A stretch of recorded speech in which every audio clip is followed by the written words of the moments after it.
Hello and welcome back to the Estate Agent Consultancy Podcast. My name is Chris Webb and I'm here to help you grow your estate agency business. So today we're talking about money and property. So we've had lots of podcasts in the past about the importance of valuing a property correctly from day one. We've talked through how to get things like price reductions on properties as well. And what we're going to talk about today is actually a process that every estate agent knows they should be doing, but very few are actually doing. So the number of times I've had chats with clients and I've gone, okay, great. So property's on the market with yourself at the moment. What's the feedback been? And they've gone, well, it's a bit small, the garden's a bit dark, or it's a bit close to the main road, for example. Okay, cool. Which one of those can we change? And they've gone, well, none of them, because we can't get an extension on the property necessarily. We can't change the way the garden faces, and we can't move the road. Okay, so our options are limited with regard to what we can actually change with the property. What is the easiest thing that we can change in that property today, which is going to have the biggest direct result with regard to viewings on that property? And the answer is the price. It's the biggest kind of knob you've got to turn with regard to a property getting interest or not getting interest. Now, I could be the most amazing estate agent in the world with about 15 drones and video tours and whatever else it might be. But if I've got a property on the market for 30% over market value, I'm going to get tumbleweed. Now, on the flip side of the coin, I could be the world's worst estate agent and I could take a photograph of property with my iPhone 3GS with my finger half over the lens and put it onto Rightmove. And if it was 30% below market value, there would be a queue literally round the block. So it shows how important pricing is of a property with regard to generating interest on it. So therefore, let's make sure we get it right from day one. But obviously, ultimately, we don't really know what a property is going to sell for down the line.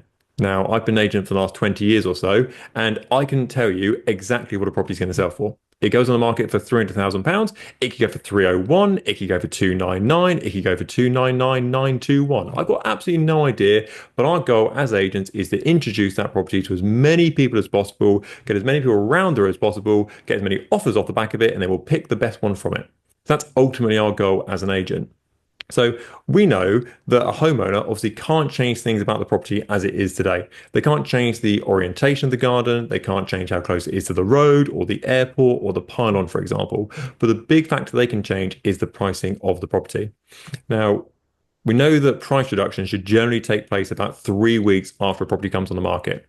If you take longer than 3 weeks, your chances of that property disinstructing you, going on the market with another agent, withdrawing down the line, all the bad stuff you basically don't want in your business increases dramatically. So first point, make sure you are doing that vendor care on a regular basis and changing prices if they do need changing after about week 3. That's kind of the sweet spot you should be doing it while the property's still got some sort of momentum. Lots of agents wait until like week 8, which is just ridiculous. So please don't be one of those people.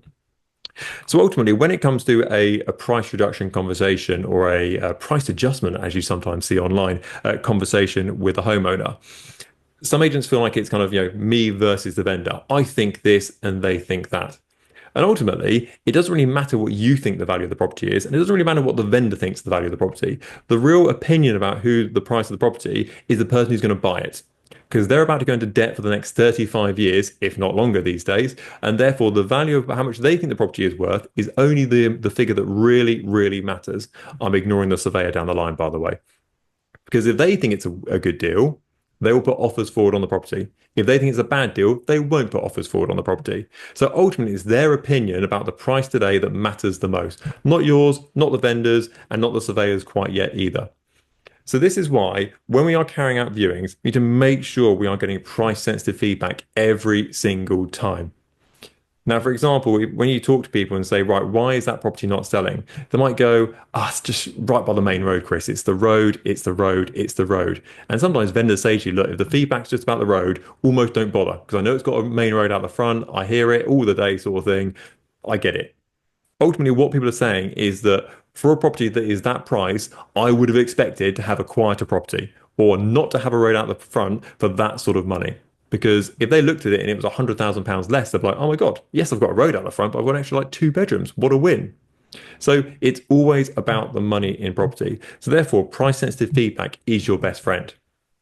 And on viewings, this should ultimately be one of the last conversations you have. So let's say, for example, the viewing goes well. Let's go glass half full to start off with.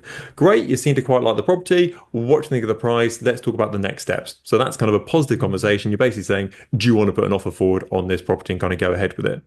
But let's say it hasn't gone well. Let's go glass half empty here because statistically it's probably going to go wrong more than it goes right.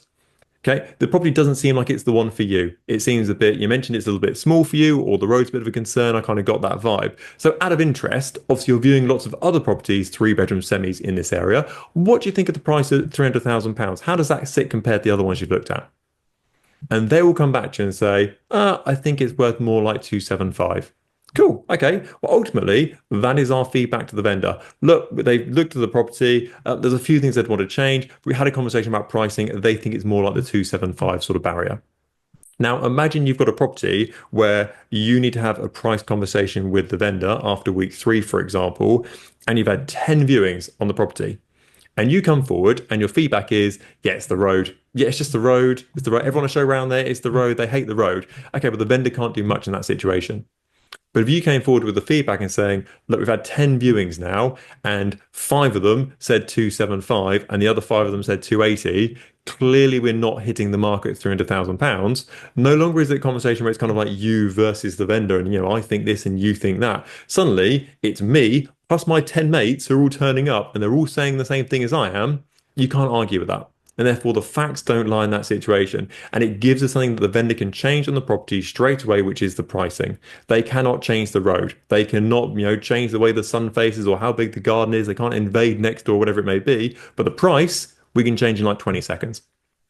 So this is why price sensitive feedback is your best friend. So if you're looking at the feedback within your estate agency business and it's looking like, oh, it was a bit small, it was a bit big, it was a bit smelly, it's a bit close to the road, you're doing the wrong thing, basically.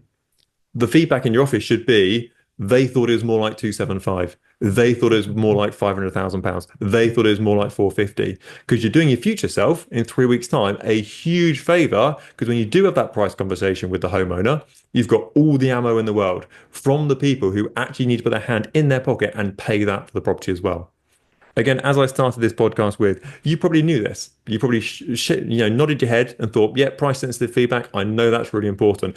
Trust me, you need to do it because it's just going to do you so many favors in your business going forward and make that price conversation so much easier. It will either reaffirm that you've hit the nail on the head with regard to the pricing or actually say this is where it needs to be. Either way, you've then got the information to go forward with to the vendor and have that chat with them. Right. I hope you have enjoyed today's podcast. I'll catch you on the next one.